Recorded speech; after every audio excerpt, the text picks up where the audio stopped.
Hey fellow fishing fanatic, I have in my hands the H2O EVO. This is the Academy brand rod. I've got both the spinning rod and the casting rod. I've been testing them out for a few months after Academy sent them to me, and I've got to say, I've been really impressed with both of them. But I don't think that you need to rush out and buy them because they're not for everyone, and I'll get to that in a little bit.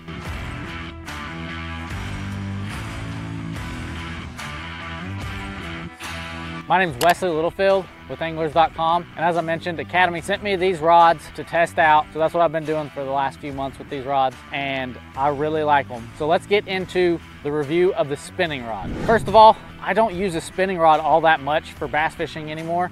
I've got one, and this was the second one that I've got actually, just because I don't do a lot of finesse techniques.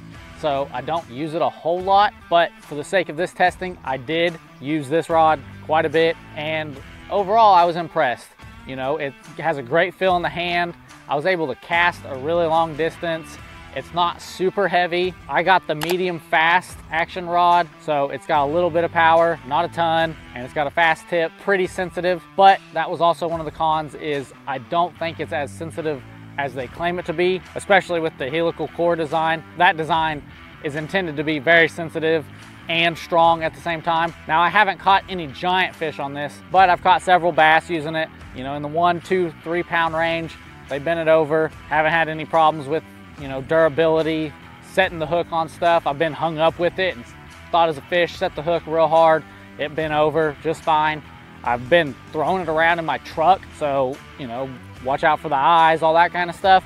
And honestly, I haven't had any problems. I haven't broken it yet. Haven't really even thought that it came close to breaking, so I was impressed with the durability. But the main thing was the sensitivity. And the other thing is, if you're a saltwater angler or freshwater and brackish and saltwater, or just brackish and saltwater, this is not the rod for you. This is a freshwater only rod. So, you know, if you were considering getting a cheap saltwater rod, it's gonna corrode on you really fast, you know, right here around the eyes especially, and the reel seat and everything. It's not a saltwater rod, so don't get it. As far as the price goes, it's reasonably priced. This is right around $100, so it's not ridiculously priced. And you're getting some higher end features at a, I would say, mid-range rod price. And I think it's priced good because, as I mentioned, you know, the sensitivity isn't the greatest that I've ever had, but it's also a $100 rod, so you can't complain too much about it. As far as, you know, like the looks of it, it looks great. For a $100 rod, it's hard to beat. Okay, now that we've got the spinning rod out of the way, let's go on to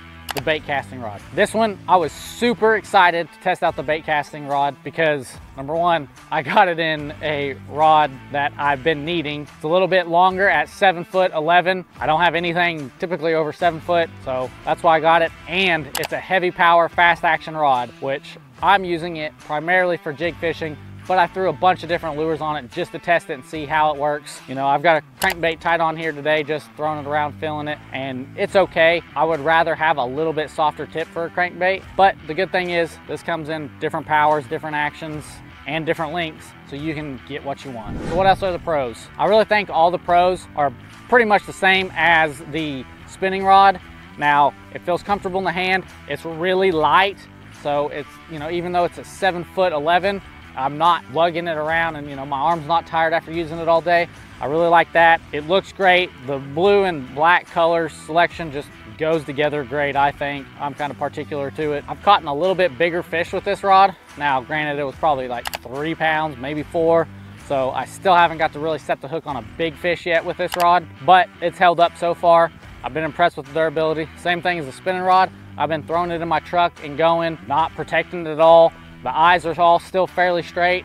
I have dinged up 1 or 2, but they bent back into place and I haven't broke them yet, so fingers crossed that they last. And now let's move on to the cons. 2 big cons that I found were really, once again, the same as the spinning rod, and that's, number 1, it's not as sensitive as high-end rods. So if you're gonna go spend $300 on a rod, this isn't gonna compare, but it's only $100, so it's a third of the price. I think they nailed it with the price. Once again, it's a great price range, but it just doesn't have those high-end feels of super sensitive, you know, counting every little pebble that you hit, whereas this one, you feel it just not as well. The other con is it's not a saltwater rod either, so whether you're fishing brackish water inshore or you want to take it offshore, I would not, unless you're just willing to throw $100 and let it corrode. It's designed for freshwater only, so if you get it, stick to the freshwater. As I mentioned, it's a $100 rod-ish, so you're not breaking the bank with it, but it's also not the cheapest rod on the market either. So who do I think these rods are for? These rods, in my opinion, are for the average angler, maybe a little bit more experienced, that, you know, you went and bought a cheap rod and reel combo and now you're looking to upgrade to the next level. Well, this would be the next level, and it is perfect. I think this rod will last you a long time. I haven't got to use it for a long time yet, but I have another Academy brand rod that I've had for 2 years now, 2 or 3, and haven't had any problems with it. So as long as it's built to that same quality, and by the looks and feels of it, it is, I think this will hold up for a long time. So now that you know that these rods are worth purchasing, in my opinion, there's a link down in the description below that you can use. It's at no extra cost for you. We get a little bit of commission from it. It just helps support this channel, and we really appreciate you supporting the channel in that way.